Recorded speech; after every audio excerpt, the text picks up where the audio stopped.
Students, now we are going to see a new topic, that is twinkling of stars.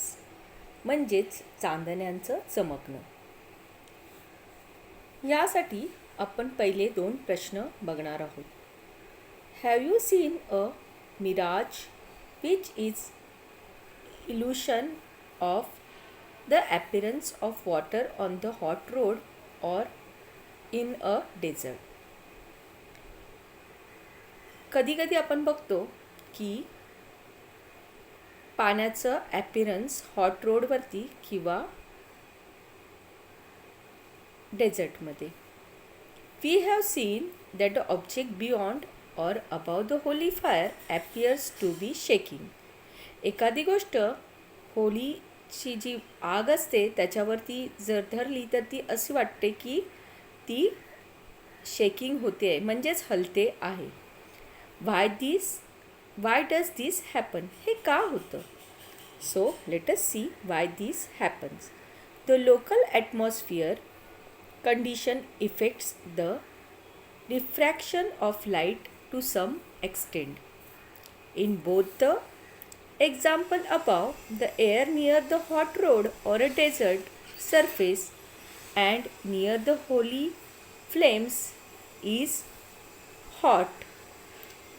जी आग आहे होलीच्या फ्लेमवरती किंवा hot roads जे आहेत किंवा डेझर्ट सरफेस आहेत तिकडची जी हवा असते ती कशी असते? हॉट असते. And hence rarer than in the air above it. The refractive index of the air keeps increasing as we go to the increasing height. Refractive index जो आहे तो काय होत जातो? इन्क्रीज होत जातो जसं जसं आपण हाईटला पोचत जातो. In the first case above, the direction of a light rays comes from a distance. Light रेजचे डायरेक्शन जे आहेत ते कुठून येतात? डिस्टन्सकडनं येतात. Keeps changing according to the law of refraction. आणि त्यामुळे ते लॉ ऑफ रिफ्रॅक्शनच्या संघाने सारखे सारखे चेंज होत राहतात. The light rays coming from the distance object appears to be coming from the image of the object inside the ground. Light rays जे आहेत डिस्टन्स ऑब्जेक्टपासनं ते असे वाटतात आपल्याला की ते ग्राउंडच्या मधनं येत आहेत. ती इमेज जी आहे ती ग्राउंडमधनं येत आहे. This is called as a mirage. आणि ह्याला काय म्हटलं जातं? Mirage. The light rays coming from the distance object appears to be coming from the image of the object inside the ground. Light rays जे डिस्टन्स ऑब्जेक्टकडनं येतात ते आपल्याला असं वाटतं की ती इमेज कुठून येते आहे तर इनसाइड द ग्राउंड. आणि ह्याला म्हटलं जातं mirage. In the second example, the direction of the light rays coming from the object beyond the Holy fire changes due to the changing refractive index. आणि आपण मगाशीच जर बघितलं की एखादी गोष्ट जर होली फायरच्या वरती असेल तर ती आपल्याला शेकिंग म्हणजेच हलताना दिसते. ती का हलते? ती हलते तर changing in the refractive index. Refractive index जो त्याचा आहे तो चेंज होत राहतो त्यामुळे ती आपल्याला हलताना दिसते above the fire. Thus the object appears to be moving. आणि त्यामुळेच आपल्याला ती गोष्ट हलताना दिसते. Effect of the atmosphere condition on the refraction of light can be seen in the twinkling of a stars.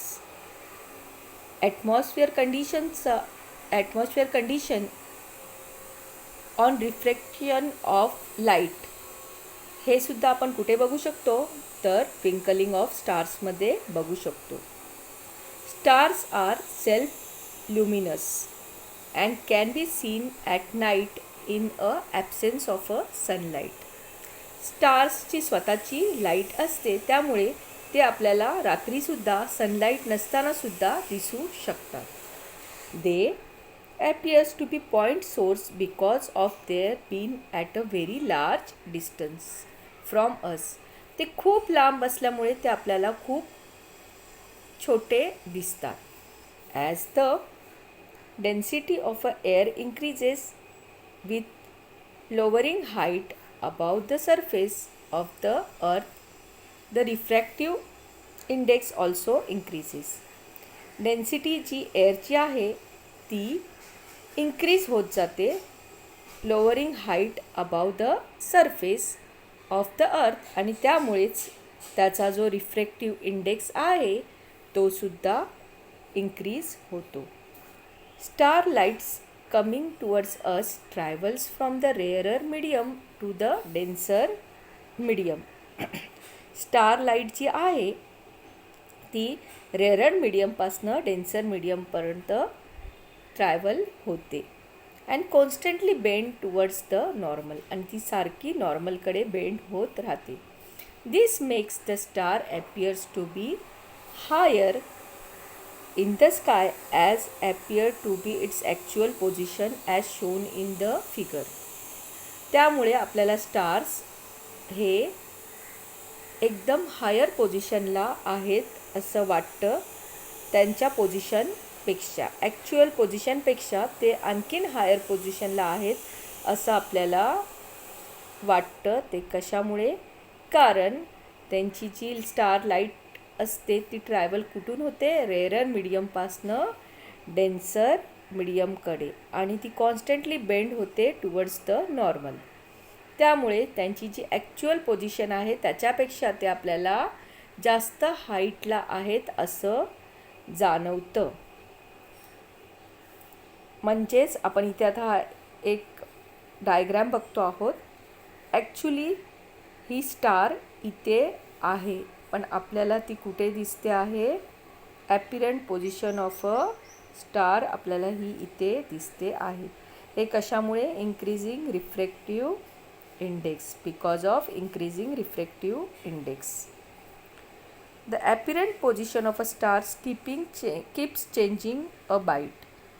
आपल्याला माहिती आहे स्टार्सची पोझिशन सारखी चेंज होत राहते. This is because of the motion of atmospheric air. हे कशामुळे? तर ॲटमॉस्फिअरिक एअर जी चेंज होत राहते त्याच्यामुळे. And changing air density and temperature. एअरची डेन्सिटी पण चेंज होत राहते आणि टेम्परेचर पण.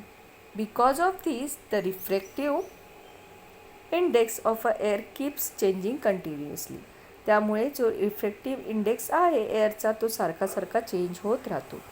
Because of this change the position of the brightness of a star keep on changing continuously and the stars appear to be twinkling.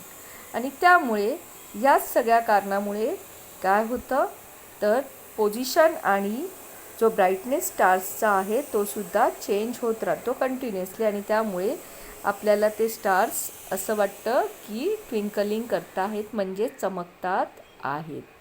So I think you must have understood what is mirage and how the apparent position of stars is there in the sky.